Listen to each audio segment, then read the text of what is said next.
Wayward Courier, Chapter 16. Still can't believe some idiot had the balls to steal something from the room of a deity. Not like they had much choice, but still, damn near suicidal. It'd be like trying to steal the power armor off a paladin's back. Luna was angry, nothing compared to what her sister did when she found out. When morning came, Luna informed Celestia of the situation. If anything, she seemed to take the news even worse. The courier was glad he was on the other side of the dining room when the alabaster alicorn's entire body very briefly ignited in fury, turning her chair into so much expensive ash. The gold-armored guards were the polar opposite of Luna's, terrified by this display. From what he could gather, Celestia was the perfect picture of calm and serenity, while Luna was more of a hair-trigger temper. For her to lose her temper was a once-in-a-generation phenomenon. They have made a mockery of our security, and tried to undermine our hospitality to someone displaced from their home, Celestia said when she regained control of her emotions. We cannot let this stand. We won't, sister, Luna replied. Leave this to me. His belongings were in my room. I feel responsible for this. The younger sister smirked. Besides, my talents are far more appropriate than yours for this. If you wish, Luna, Celestia said, a little wary of her sister's smile. Just be careful. It'll be fine. The last time you said that, it ended with 1,000-year banishment. The elder said, sadly, please don't do anything too foolish. Of course, Luna said, nuzzling her sister. So what now? The courier asked when she came closer. You are so informal, she commented. Why? The question caught him off guard. I honestly don't know. Just feels natural. Do you want me to stop? He asked, worried that he had been insulting her this whole time. No, don't. The alicorn smiled. I find it refreshing. The courier smiled back, straightening his beret. All right, then. I'll ask again. What now?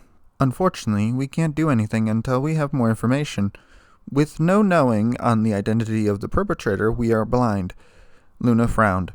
All we can do is wait. It was clear to the courier she was not happy with this course of action. Neither was he. Well, that's great, he muttered. Might be a good idea to let me keep my weapons with me. Don't want any more to get stolen. Luna seemed uneasy with this proposition. I can understand your concern, but you must understand, allowing you to roam the castle while fully armed is bound to make many uneasy. A pony with a feather duster in her mouth squeaked and scurried away as the pair approached. That's why I want them. Looking dangerous is more important than being dangerous. I once met someone whose entire business strategy revolved around that. He eyed the princess. You know that I'll be as dangerous as ever, with or without them. Having them with me only broadcasts it.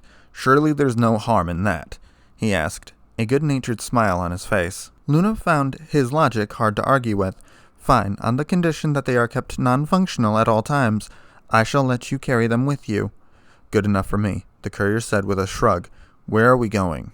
The barracks. I've been told that you fought a manticore with nothing but that strange gauntlet, the alicorn said as they emerged outside. And you want to know just what I can do in a fight, he said with a nod. I could use the exercise, he said with a very confident smirk as he cracked his knuckles. Luna smiled. She was glad that this was keeping his mind off the disappearance of one of his belongings. She didn't know what might happen, but she was confident that neither him nor her guards would be too seriously injured. So Luna wanted me to fight a few of her guards. I knew she was trying to get my mind off of the fact that I was stuck, and I really appreciated it. And I wanted to know what those ponies were capable of, combat-wise, when I wasn't drunk and off guard. I'm still embarrassed by that, honestly. 3 purple-armored, bat-winged Pegasi looked at the being that had followed their princess. He doesn't seem so tough. Apparently, he killed a manticore. Can't see how he pulled that off. He looks so scrawny, another said. I don't know, the only female said. The princess obviously thinks he's dangerous. I wouldn't disregard that. True, the first said. Wonder what that armor's made of. Their conversation was cut off when Princess Luna stood in front of them. Captain Thunderstrike, Captain Stormsurge, Captain Cloud9. This is the courier. He wishes to spar with one of you. The mare pushed one of the stallions forward with a wing. You're up, Storm, she said with a smirk. What, just one of them? The courier asked. Only Luna was able to understand him, so the 3 Pegasi were a little shocked when their princess gave him a great wide-eyed stare. You cannot be serious, she exclaimed.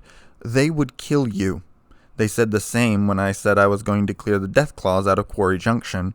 He said with a smile, I think you can guess what happened. Your Highness? Thunderstrike asked, regretting not having taken Zebrakin. Is something the matter? The Alicorn cleared her throat. He says that he will fight you all at once. The Pegasi stared for a moment at the human, who had pulled love and hate from his pocket. This should be interesting, Cloud9 commented. Yeah, in retrospect, taking on all three at once was a bad idea. Let me tell you. Those ponies hit hard. Yeah, their armor's more for show, but punching it still hurts. You ever punch a wall? A vault wall? Ouch. In the 10 minutes both sides had been given to prepare a strategy, a large group of off-duty guards ponies had gathered and set up an impromptu arena, enclosed by a short circular fence. There was also 3 rows of seating around the arena, a small stall, and even a pony pulling around a small cart laden with snack foods. The courier couldn't help but laugh when he realized what was going on. The guards watching were a near-even mix, the bright colors of the day guard contrasting sharply with the much darker night guard. There was excited murmurings, and bits were changing hooves as ponies wagered on the outcome. Thomas was thankful that Luna had cast the translation field over the arena, along with the spells limiting the flight capabilities of his opponents. From what he could hear, he was the definite underdog of this fight, as the 3 he was fighting were the most experienced in combat. He was outnumbered 3-1. He was simply a wild card. He couldn't help but smile at that. Never underestimate the courier, he muttered, as he scrubbed out what he had been writing in the dirt with a boot. We clear? Cloud9 asked the pair of stallions, who nodded. All right then, let's do this. The 3 Pegasi faced the courier in the middle of the arena, Princess Luna standing between them. The rules for this are simple. If you are knocked out or ask for mercy, you are considered a non-combatant, and will be forced to sit out the remainder of the bout. You are not to use lethal force, and the last team standing will be considered the victor. Any questions? Just one, the courier said, still facing the Pegasi. You sure you don't want to surrender? He taunted. We should ask you the same question, Thunderstrike said over the crowd's cheering. Fight, fight, fight, fight, the crowd chanted. Begin! Luna exclaimed as she backed away. The courier was the first to strike, throwing a punch that connected solidly with Storm Surge's helmet. The sharp ringing could be heard over the crowd. As the Pegasus picked himself up, his comrades swooped in from the sides and attempted to catch the human in a pincer movement. The courier was not prepared for the speed of their movement and tried to get away. All he got for his trouble was a pair of hooves to the spine. He went down and stayed down with a loud yelp. The Pegasi approached carefully as the crowd murmured. Did you kill him? Thunder asked, glancing at his female colleague. I don't think so. Spine damage, maybe. She nudged him with a hoof. What happened next was almost too fast for the crowd to see. One of the courier's hands shot out and grabbed Cloud9's throat. Just before his free hand balled into a fist, slammed into her face with bone-shattering speed, the damage compounded by love. Before Thunderstrike could react, the human had flipped himself onto his feet and placed a solid kick in the stallion's ribs. He could feel the bones snap. At this point, Storm Surge had recovered sufficiently, only to have his head grabbed and his chin forced down onto the courier's armored knee, shattering his jaw. The amassed crowd gaped at this sudden, terrific display of brutality. He had moved faster than any living thing had any right to, and incapacitated 3 members of the Night Guard. That was easy. The courier commented uneasily. Too easy. That's because it was. He turned to see Cloud9 staring defiantly at him, her broken face mending itself as he watched. The eye in the chest piece of her armor glowed as it supplied her with a healing charm. Is that the best you've got? Storm Surge taunted, stretching his newly healed jaw.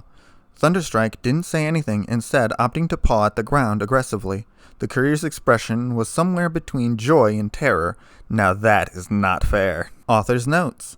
That armor does more than look awesome. And I cannot get the Mortal Kombat X-ray moves out of my head as I wrote that last part. I kept having this mental image of a Pegasus skull fracturing, and it was awesome.